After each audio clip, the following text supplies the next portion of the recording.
Salut à tous, on se retrouve pour l'épisode 2843 du Zap Image. On commence aujourd'hui en ce mardi 12 mars avec des anniversaires et tout d'abord celui de Guirassy, l'attaquant guinéen de l'équipe de Stuttgart. Il fête aujourd'hui ses 28 ans. Bon anniversaire à lui, en plus il est en train de réaliser une saison exceptionnelle, un deuxième meilleur buteur de la Bundesliga derrière Harry Kane. Bon anniversaire à Guirassy. Également Alain Saint-Maximin fête son anniversaire aujourd'hui, 27 ans pour l'ancien joueur de Newcastle ou un joueur qui évolue en France en Ligue 1. Jordan Ferry, il évolue du côté de Montpellier, fête aujourd'hui ses 32 ans.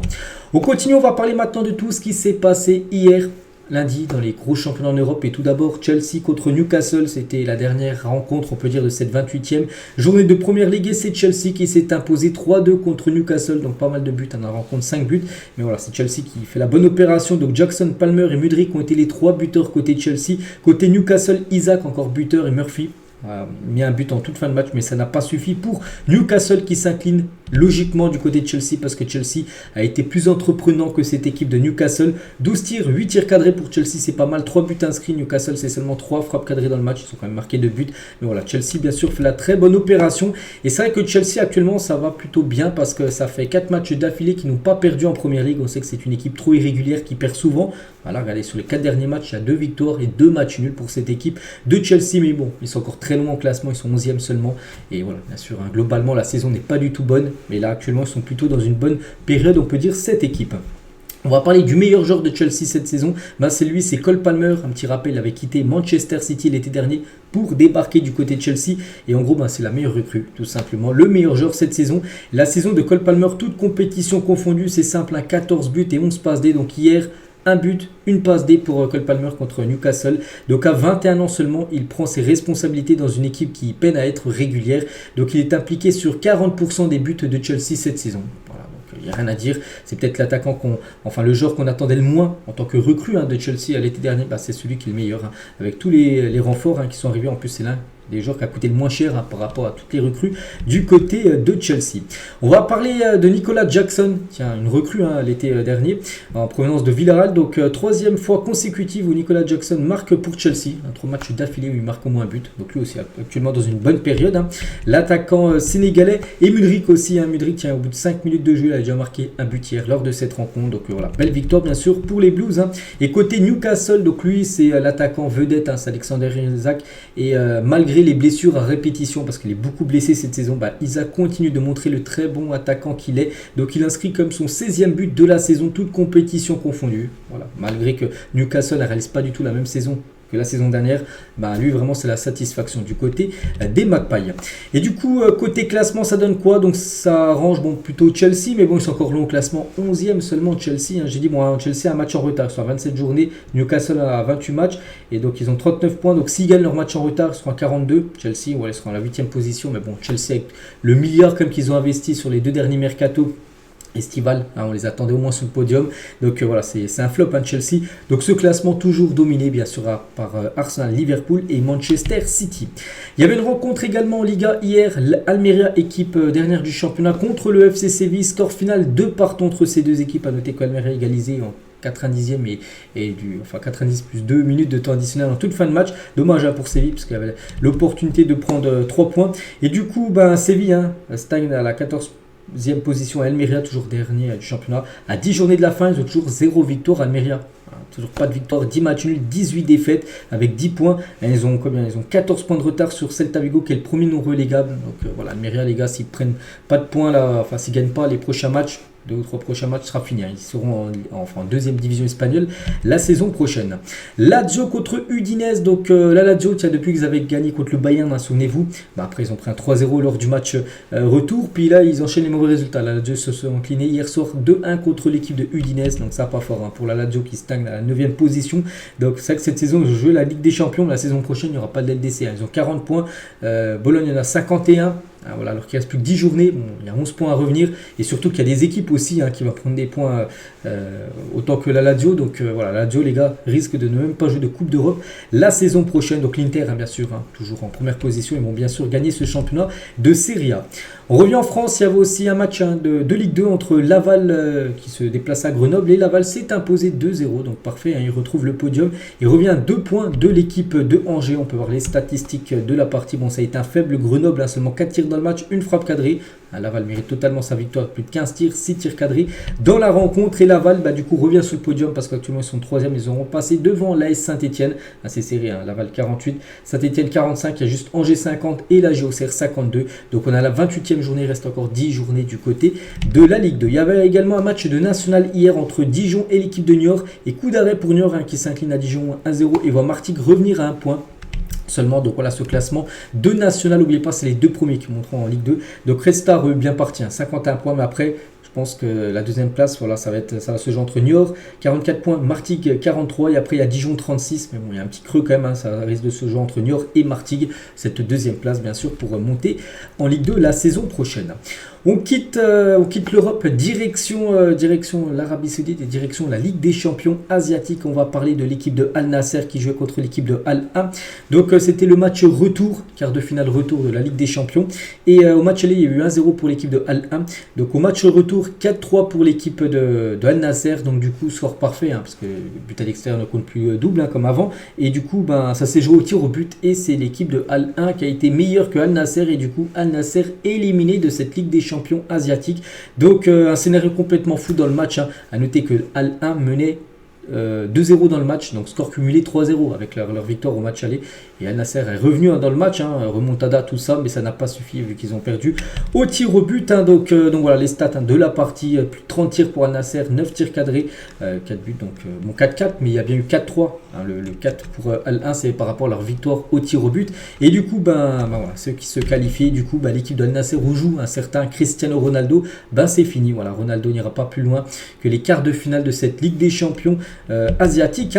Donc ce qui est fou, c'est comme j'ai dit, il menait 3-0, donc 2-0 là sur le match hier, mais plus le match aller où ils avaient gagné 1-0. Ils ont réussi à revenir et voilà, ils sont déjà remontés à 3 buts d'écart, puis en revenant à 4-4, à 10 contre 11 parce qu'ils ont pris un rouge à Nasser. Et voilà, parce que Cristiano Ronaldo égalisé sur pénalty à la 118e minute de jeu pour revenir à hauteur bien sûr de cette équipe. Et du coup ça allait au tir au but. Et comme j'ai dit les gars, au tir au but, au tir au but ils n'ont pas été bons tout simplement.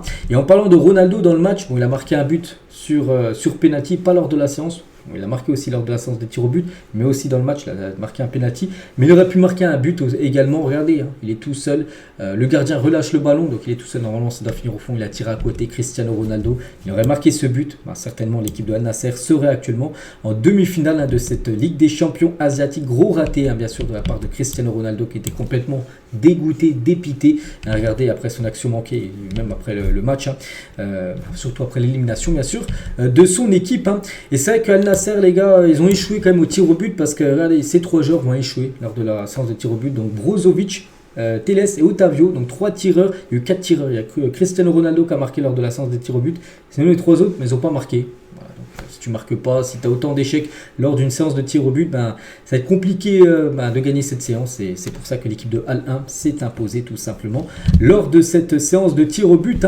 Et c'est vrai quand on voit le montant quand même investi par Al Nasser lors du dernier mercato estival, 144 millions d'euros. Ils ont fait venir des grands joueurs comme Sadio Mané, il y a eu Seko Fofana, voilà, tous ces joueurs-là qui sont arrivés à Al Nasser, 144 millions, alors que l'équipe de Al Ahly a investi seulement 34 millions l'été dernier. Donc eux, c'est une équipe des Émirats Arabes Unis, donc 4 fois moins que l'équipe de Al Nasser, mais eux accèdent aux demi-finales de cette Ligue des Champions asiatique. On va parler de Sadio Mané. Il a joué hier. Mané, il était un peu déçu bien sûr par rapport à la victoire, la défaite, désolé. Et Sadio Mané a reçu un carton jaune pour avoir posé ses mains sur le cou d'un joueur adverse d'Al Ahly. Donc voilà, il a pris un jaune. Il y a des arbitres qui lui auraient mis un carton rouge parce que voilà, le joueur à côté il disait ça, mais c'est vrai que Mané méritait certainement un carton rouge sur cette faute. Donc voilà ce qu'elle va dire sur l'équipe de Cristiano Ronaldo. C'est fini. Bon, ils vont pas gagner la Ligue des Champions asiatiques, ils sont aussi très mal partis pour gagner le championnat. Je crois qu'ils ont 12 points de retard sur Al Hilal, donc ça sent peut-être une saison blanche. Je crois qu'ils n'ont rien gagné cette saison Al Nasser, donc voilà, c'est compliqué cette saison pour CR7. Et en parlant de Cristiano Ronaldo, tiens, on revient quelques années, 5 ans, jour pour jour en arrière, c'était un 12 mars. Donc Ronaldo éliminait l'Atlético de Madrid de Diego Simeone avec cette célébration mythique en fin de match, a mené 2-0. La Juventus s'imposera finalement 3-0 au match retour grâce à un triplé de Cristiano Ronaldo. Donc voilà, l'Atlético s'est imposé 2-0 dans leur stade. Match retour, la Juve s'est imposé 3-0 avec le triplé de Cristiano Ronaldo. C'était il y a 5 ans, jour pour jour.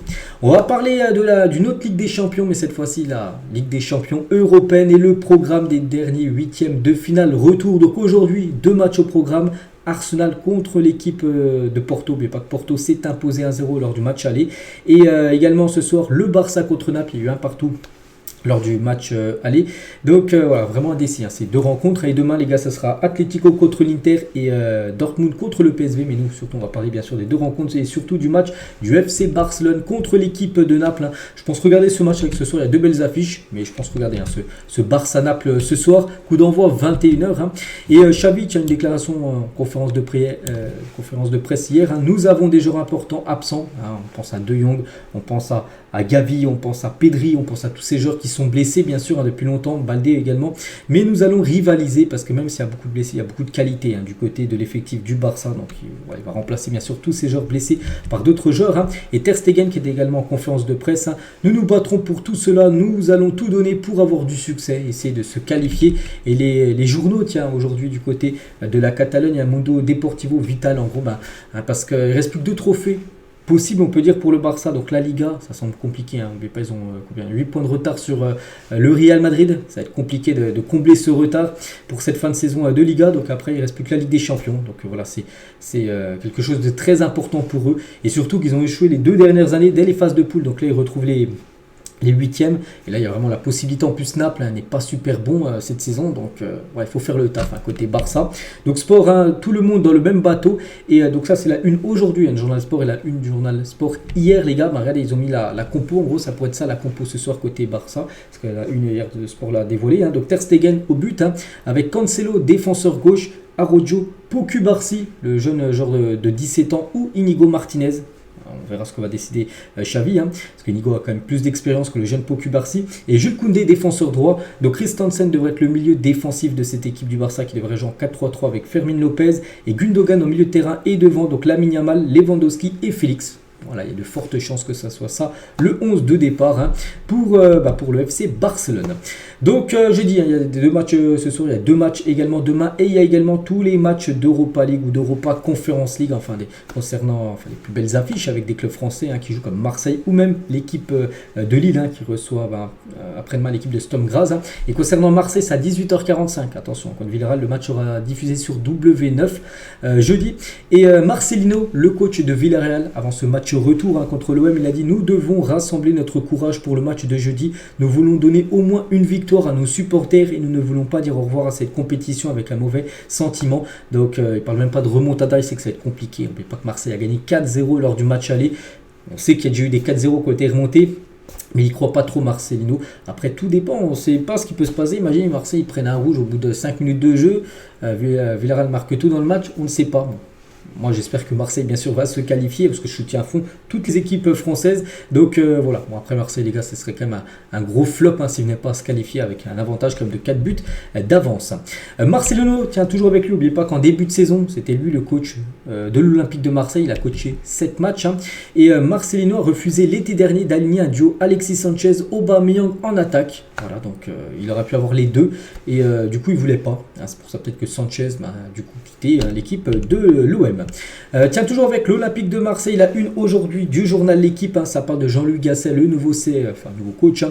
L'OM peut-il s'en passer? Parce que si on zoome un petit peu sur ce qui est écrit, hein, sur cette une, hein, donc recruté pour une mission de 100 jours, en gros, il est arrivé, c'était après la CAN, là, mais pour 100 jours, il a un contrat jusqu'à la fin de saison, jusqu'au 30 juin, hein, c'est pas un contrat d'1 ou 2 ans, hein. Donc l'entraîneur de l'OM a réussi ses débuts, hein, bien sûr 5 matchs, 5 victoires, donc il ne devrait pourtant pas remplir en fin de saison. Donc en gros, voilà, il sera entraîneur de l'OM jusqu'à la fin de saison, mais après, Marseille va chercher un autre coach, hein, parce que là en gros c'est un coach juste pour dépanner, on va dire, pour cette fin de saison. C'est dommage, hein, parce que je sais pas, s'il fait une belle saison, une bonne fin de saison, on peut dire, avec l'OM, pourquoi pas le continuer. Donc Marseille pourrait reprendre un autre coach, alors que pour l'instant Jean-Louis Gasset, ça se passe très très bien. Toujours du côté de l'OM, donc en grande difficulté avec Chelsea la saison dernière, Pierre-Emerick Aubameyang renaît, hein, depuis qu'il est à Marseille. C'est ça qu'avec Chelsea les gars, c'était 3 buts et une passe D sur toute la saison dernière, 3 buts seulement, et là il est déjà 23 buts, 20 buts de plus que la saison dernière et 8 passes décisives, hein, pour Aubameyang. Bon, après Chelsea jouait très peu, Mais voilà, l'OM, les gars, ça match très bien Aubameyang, bien sûr, avec l'attaquant gabonais. Et on peut voir, tiens, Aubameyang, il figure dans l'équipe type de cette 25e journée de Ligue 1. On peut voir les joueurs les plus performants comme Aubameyang, comme, je sais pas, tiens, Mingouri, qui a été buteur avec l'équipe de Rennes. On peut voir aussi Matic, on peut voir Ferry, qui fête son anniversaire aujourd'hui, je vous l'ai dit, ou même un autre joueur de Montpellier. C'est Savanier, qui a été également buteur lors du match contre Nice. C'était vendredi soir dernier. On continue, tiens, toujours avec l'Olympique de Marseille, qui a joué, je vous ai dit, contre Nantes, c'était avant-hier, et dans un communiqué, le FC Nantes a demandé ce lundi, donc hier, des explications claires à la direction de l'arbitrage. Les Nantais reprochent 2 décisions litigieuses de monsieur Le Texier, qui sera l'arbitre demain du match entre le PSG et l'équipe de Nice, pour le match de Coupe de France, un quart de finale. Donc c'était lui qui était au sifflet lors de ce match Nantes-Marseille, et en gros il y a eu 2 situations en gros qu'ils n'ont pas trop compris du côté de Nantes.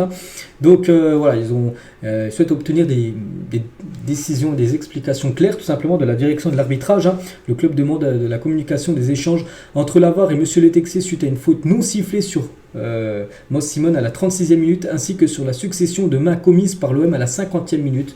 Voilà, donc ils veulent avoir des explications tout simplement de l'arbitre de cette rencontre. Et le président Waldemar Kita, donc il a dit la VAR ça existe, on en a marre à la fin, toutes les télés parlent de ça, c'est un de voir ça. La nouvelle technologie elle ne sert à rien, non mais sincèrement il y en a marre. Il faut gueuler quoi face à des mecs qui nous regardent mal en plus, voilà, parce que pour lui il aurait dû peut-être bénéficier tout simplement d'un penalty lors de cette rencontre avant-hier contre l'équipe de Marseille. Toujours sur ce match, il y a eu beaucoup de monde, plus de 56 958 supporters étaient présents au Vélodrome pour cette rencontre. Donc il y avait une moyenne de plus de 32 338 spectateurs. Il y avait beaucoup de monde au Vélodrome, au Parc des Princes, au stade Pierre-Mauroy, c'est le stade de Lille. Donc un taux de remplissage de 88% lors des rencontres du week-end dernier. On continue, toujours avec l'Olympique de Marseille, c'est qu'il y a pas mal d'infos là aujourd'hui les gars sur l'OM. Et l'OM a 6,4% de chances de remporter l'Europa League. Bon, c'est un faible pourcentage parce qu'il y a encore d'énormes équipes dans cette compétition. Le grand favori, c'est Liverpool. Liverpool a 39% de chances de gagner cette compétition devant Leverkusen 16% et l'AC Milan 11,8% et Marseille seulement 6%. Mais bon, voilà, tout dépend du tirage. Et Marseille peut aller au bout. Regardez, Marseille, je sais plus, c'était qu'en 2018, je crois, ils avaient atteint la finale de l'Europa League, ils ont perdu contre l'Atlético. Donc on verra, mais c'est vrai que peut-être Liverpool est actuellement mieux armé, on va pas se mentir, que l'équipe de l'OM. Et concernant Lille, eux, ils ont beaucoup plus de pourcentage de gagner l'Europa Conference League. Donc Lille a 21% de chances de gagner cette Coupe d'Europe. Donc le grand favori c'est Aston Villa avec 26%. Donc voilà, il y a Aston Villa qui est au-dessus d'eux. Puis après c'est Lille qui a le plus de chances de remporter cette compétition. C'est une bonne chance bien sûr aux Lillois, ça qui peuvent la gagner cette compétition. Toujours avec les pourcentages, on va regarder aussi les équipes en première ligue, vous savez les 3 premiers, donc Arsenal, Liverpool et Manchester City, le pourcentage de chances qu'ils ont de gagner la première ligue, donc avant la 28e et après la 28e journée, donc la journée là qui s'est jouée. Donc Arsenal avant cette 28e journée, ils avaient 13%, maintenant ils ont 18,8% de chances, n'oubliez pas qu'ils sont leaders, l'équipe de Arsenal. Donc l'équipe de Liverpool avant la rencontre contre Manchester City ce week-end, ils avaient 35,6% et là c'est toujours à 35,3%, voilà, bon, un peu moins de chance. Et Manchester City qui est quand même le grand favori, avant ils avaient 51,4% de gagner la première ligue et maintenant ils sont descendus à 46% pour arrondir de gagner la première ligue. Ils sont pourtant 3e à Manchester City, mais c'est toujours eux qui ont le plus gros pourcentage de chances de gagner tout simplement cette première ligue en fin de saison. Et on peut voir le programme, il reste plus que 10 matchs pour les 3 équipes et les calendriers. C'est vrai que le calendrier le plus abordable, je crois que c'est celui de Liverpool, donc, parce qu'Arsenal les gars c'est dur, Arsenal, donc ils ont déjà Chelsea, ils ont Manchester City à Manchester City, ils ont également Manchester United, ils ont également Tottenham. Arsenal dans leurs 10 derniers matchs, il y a au moins 5 énormes équipes. Il y a aussi Brighton en belle équipe, Aston Villa, donc voilà, gros calendrier.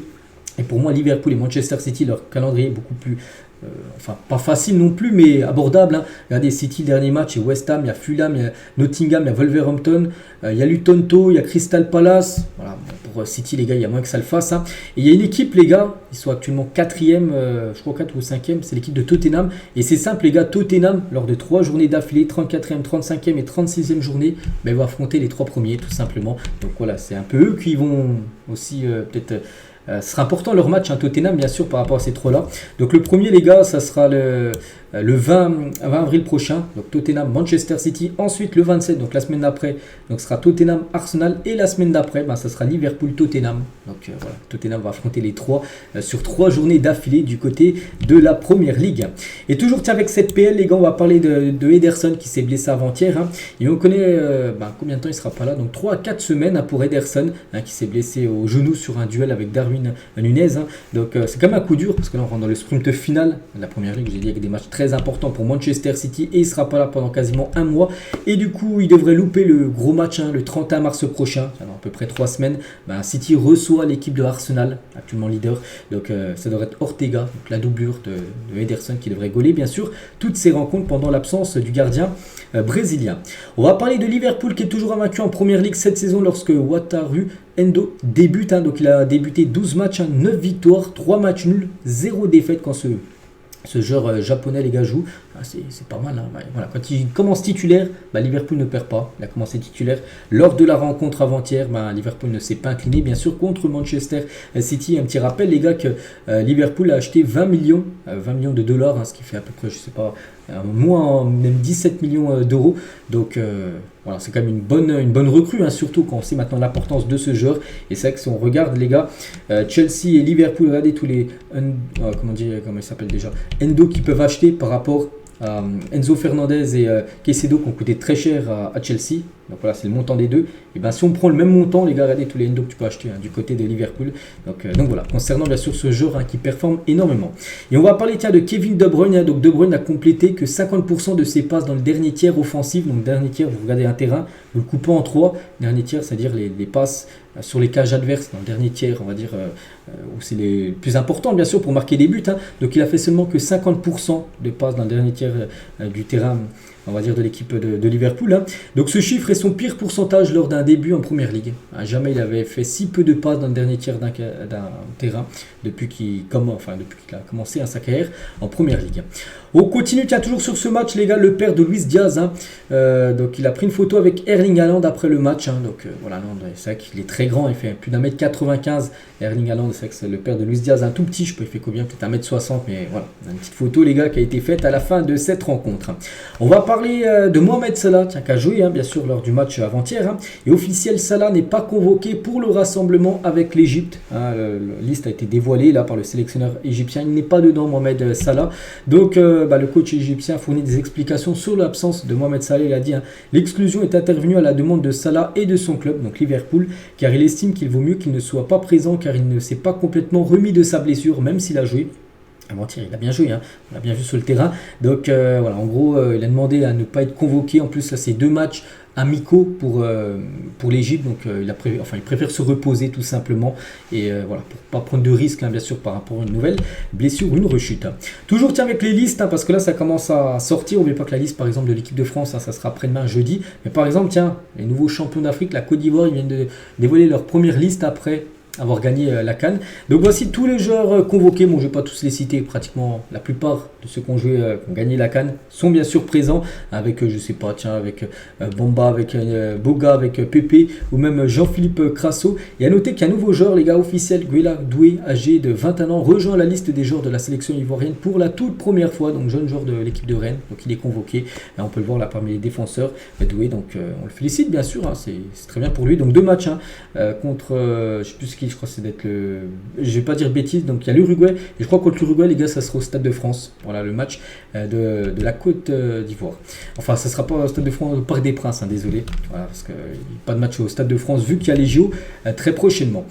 Officiel, donc Steve Mounier est sélectionné avec le Bénin pour affronter, voilà, c'est le Bénin les gars, je vais pas dire de bêtises, donc c'est le Bénin qui affrontera la Côte d'Ivoire, parce que Mounier est convoqué donc voilà, pour 2 matchs, donc contre la Côte d'Ivoire et contre le Sénégal. La même chose les gars, il est convoqué aussi ce joueur de Ligue 1, c'est le joueur nantais Moss Simon est sélectionné avec le Nigeria pour les matchs amicaux contre le Ghana et le Mali. Donc Mofi lui n'est pas sélectionné, à l'attaquant niçois. Concernant ce joueur, Moussa Tamari, qui est un très bon joueur du côté de Montpellier, sélectionné avec la Jordanie pour les matchs contre le Pakistan. N'oubliez pas que la Jordanie a été une Coupe d'Asie exceptionnelle, bien évidemment. il y a quelques semaines. Le Cameroun pourrait se faire exclure de la CAN 2025 et 2027 désolé, suite à l'affaire Nathan Douala. Donc qu'est-ce qui s'est passé? Qui est ce Nathan Douala? Donc voilà, parce qu'officiel, la Fédération camerounaise de football a exclu Wilfried Nathan Douala des playoffs du championnat local pour double identité. En gros, c'est quelqu'un qui ment tout simplement sur son identité. Donc le Camerounais sélectionné récemment pour la CAN n'aurait donc pas 17 ans parce qu'il dit en gros qu'il a 17 ans et en gros il y a beaucoup de soupçons en gros qu'il n'aurait pas 17 ans, qu'il serait beaucoup plus vieux tout simplement hein. Donc son véritable prénom Alexandre et son véritable nom Bardelli, donc voilà, c'est pas Nathan Douala mais plutôt Alexandre Bardelli hein, sa vraie identité. Donc le joueur camerounais aurait en réalité 23 ans minimum et non 17 ans comme prétendu. Donc la Fédération camerounaise de football était au courant hein, d'une enquête avant de le sélectionner pour la CAN 2023 et risque, comme j'ai dit, une exclusion lors des 2 prochaines Coupes d'Afrique des Nations. Donc voilà, c'est fou quand même hein, ce qui se passe. Donc il était hein, dans le groupe du Cameroun les gars lors de la dernière CAN hein, donc voilà, concernant ce joueur qui ment en gros hein, on sait vraiment pas, on pense hein, qu'il a 23 ans mais c'est même pas sûr hein, peut-être qu'il est encore plus vieux. Donc voilà, et ça, regardez hein, cette photo datant de 2021 où Wilfried Nathan Douala, enfin on sait pas trop son nom, ou peut-être Alexandre Bardelli hein, donc était censé avoir 14 ans, il aurait dû en faire tilter un plus d'un, regardez hein, sur cette photo là, donc en 2021, donc normalement il avait 14 ans, c'est qu'il fait beaucoup plus vieux que 14 ans, on est d'accord. Donc c'est pour ça qu'il y a une enquête là qui est menée, et c'est pour ça que ça pourrait sentir très mauvais bien sûr pour le Cameroun, qui pourrait être exclu des 2 futures Coupes d'Afrique des Nations hein, par rapport à ça. Donc voilà, à droite c'est Nathan et l'autre côté c'est comment dire, c'est Bardelli, son autre identité. Donc c'est quand même un sacré, on peut dire, scandale. Bref, on continue avec toute autre chose, on va parler de Brahim Diaz hein, donc Brahim Diaz, voilà, c'est sûr, hein, il va représenter la sélection marocaine. Et du côté de l'Espagne, le sélectionneur espagnol Luis de la Fuente s'exprime au sujet de Brahim Diaz hein, qui refuse, enfin plutôt il accepte plutôt le Maroc plutôt que l'Espagne. Il a dit hein, je respecte sa position, chacun est libre de prendre ses propres décisions, je ne lui ai pas parlé, je convoque ou je ne convoque pas et les gens font ce qu'ils pensent devoir faire hein. Je suis sûr que je suis celui qui l'a le plus sélectionné, j'ai beaucoup de respect pour lui et je lui souhaite le meilleur. Voilà, donc bon, il est un peu déçu, on peut voir un Luis de la Fuente, mais il respecte le choix tout simplement de Brahim Diaz de choisir bien sûr la sélection marocaine. On va parler de l'équipe de France, donc l'équipe de France Espoir on peut dire, l'équipe qui va jouer les Jeux Olympiques hein. Et vous savez qu'il y aura 3 joueurs de plus de 23 ans qui devraient jouer ces JO. N'oubliez pas que c'est Thierry, hein, le coach des Espoirs, et on les connaît certainement ces 3 joueurs hein. Donc Antoine Griezmann, Mbappé et Giroud. Voilà, Thierry aimerait avoir ces 3 là de plus de 23 ans dans le groupe avec les Espoirs pour jouer ces Jeux Olympiques hein. Ce serait exceptionnel bien sûr hein, ces 3 cadres hein, quand même de l'équipe de France.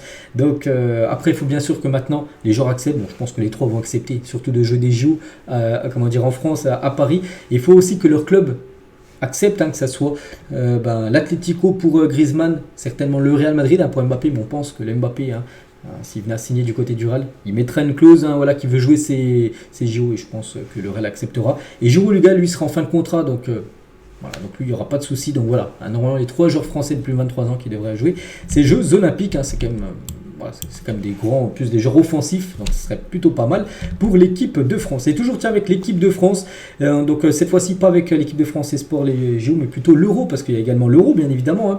Donc regardez à quoi devrait ressembler le nouveau survêtement d'entraînement de l'équipe de France pour l'Euro 2024 hein, qui commence je sais plus au mois de juin.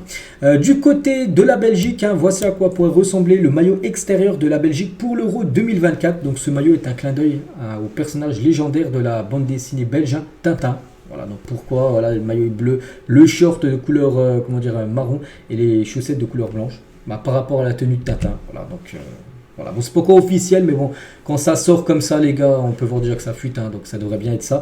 Le maillot extérieur, bien sûr, des Belges, le maillot domicile, sera de couleur, bien évidemment, rouge. On va parler de ce joueur, il s'appelle Abner Vinicius, ça va s'engager avec Lyon en provenance du Betis Séville, donc c'est un jeune défenseur gauche. Hein. Donc Lyon règle les derniers détails du transfert du latéral gauche pour cet été. Regardez, c'est qui dit ça, c'est Fabrizio Romano. Donc il devrait arriver le 1er juillet prochain, on parle d'une somme aux alentours des 8 millions d'euros, voilà pour ce joueur hein, qui devrait débarquer du côté de Lyon, donc peut-être la première recrue de l'OL hein, pour le futur mercato. On va parler de Jess Lingard, hein. Tu rappelles Jess Lingard qui était sans club il y a encore, je sais pas, à peu près un mois.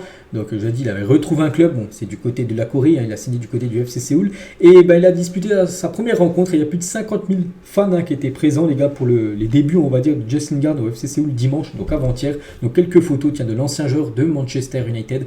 Jess Lingard, moi, avant de signer dans cette équipe, hein, et ça faisait au moins un an qu'il n'avait pas de club. Il ne trouvait pas d'équipe, tout ça. Donc, il se relance, on peut dire, en Corée. Donc, on lui souhaite bonne chance, bien sûr, à Jess Lingard.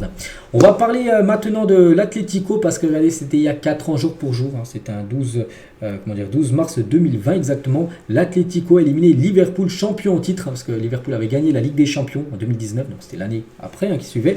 Et l'Atlético avait éliminé cette équipe de Liverpool. Il y avait un énorme match, hein, en 8e, Atlético Liverpool, et voilà, hein, c'était Morata qui avait été buteur en toute fin de match, hein, et du coup Liverpool avait échoué. Hein, c'est dans leur stade en plus, hein, c'était Anfield, donc voilà, c'était il y a 4 ans jour pour jour avec la célébration de Marcos Llorente, hein, qui était bien sûr couché, hein, sur la pelouse.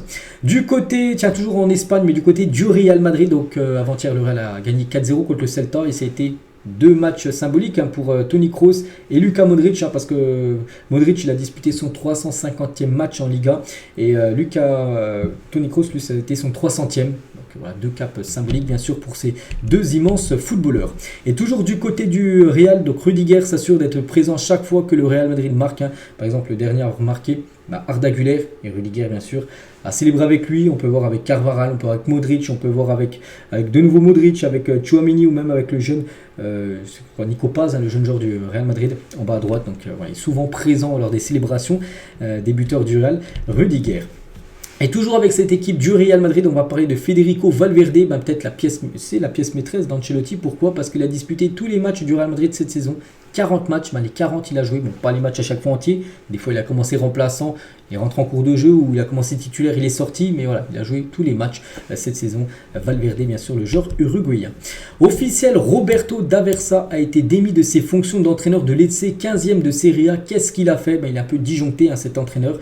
Donc l'entraîneur italien a asséné un coup de tête, donc un coup de boule au visage du français Thomas Henry, c'est un attaquant de l'équipe du Hellas Vérone, en fin de match ce week-end. Donc complètement disjoncté, coup de boule, et du coup l'équipe de Lecce a viré tout simplement son entraîneur. Donc il y aura un nouveau coach là pour cette équipe italienne là qui devrait être désigné certainement dans la journée, voire demain.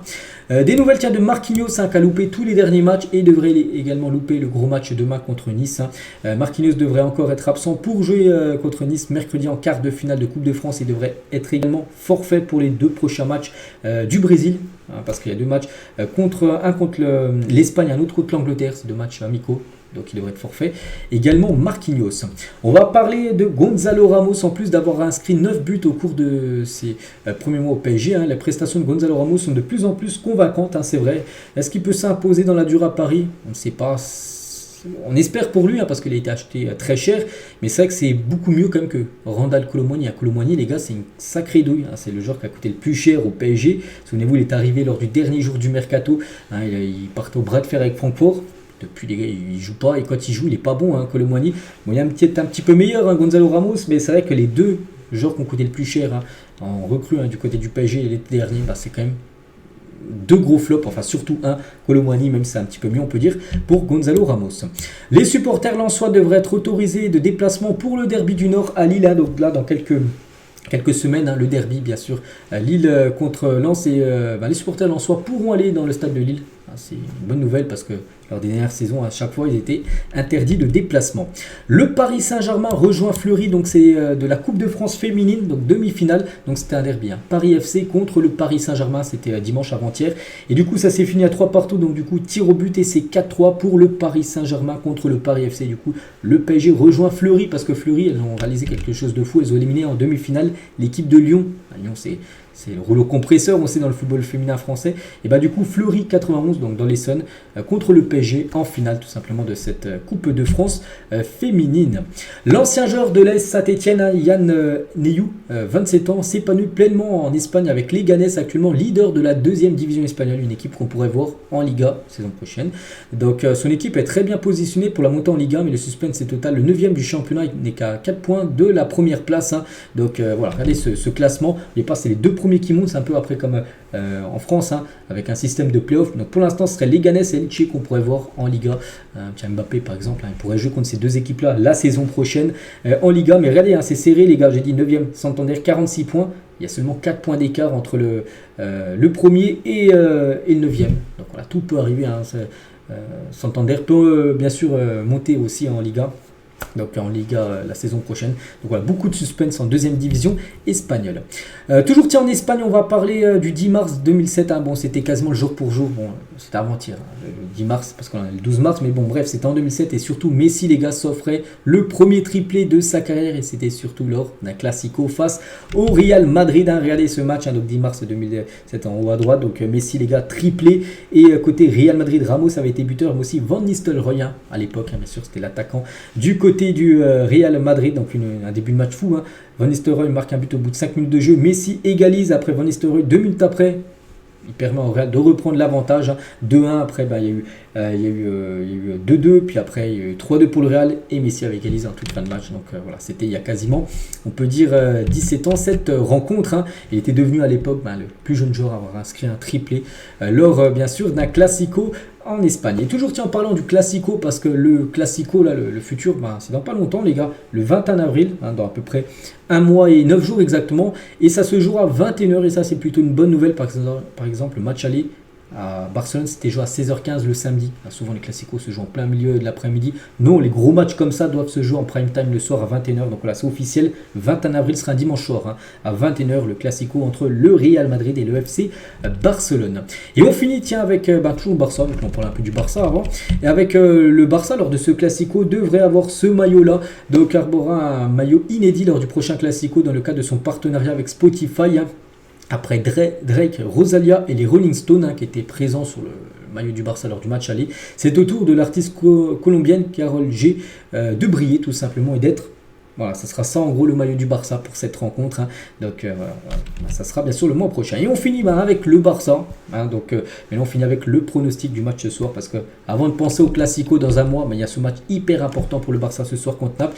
Donc mettez-moi un pronostic en commentaire pour ceux qui veulent bien sûr. Donc moi je partirais sur une victoire du FC Barcelone. Pour moi le Barça est meilleur que Naples. Donc après score exact je sais pas, bon ça va être serré. C'est de la Ligue des Champions. Allez, 3-1 pour le Barça ce soir, hein, ce qui voudrait dire que le Barça se qualifierait pour les quarts de finale. N'oubliez pas que le tirage au sort, les gars, concernant les affiches des cartes, tout ça, c'est vendredi. C'est vendredi dans 3 jours. Donc voilà les gars, tout ce qu'il y a à dire. J'espère que ça vous a plu. Donc on se retrouve bien évidemment demain. On parlera de tout ce qui s'est passé bien sûr ce soir avec la Champions League. Bonne journée à vous et à plus tard.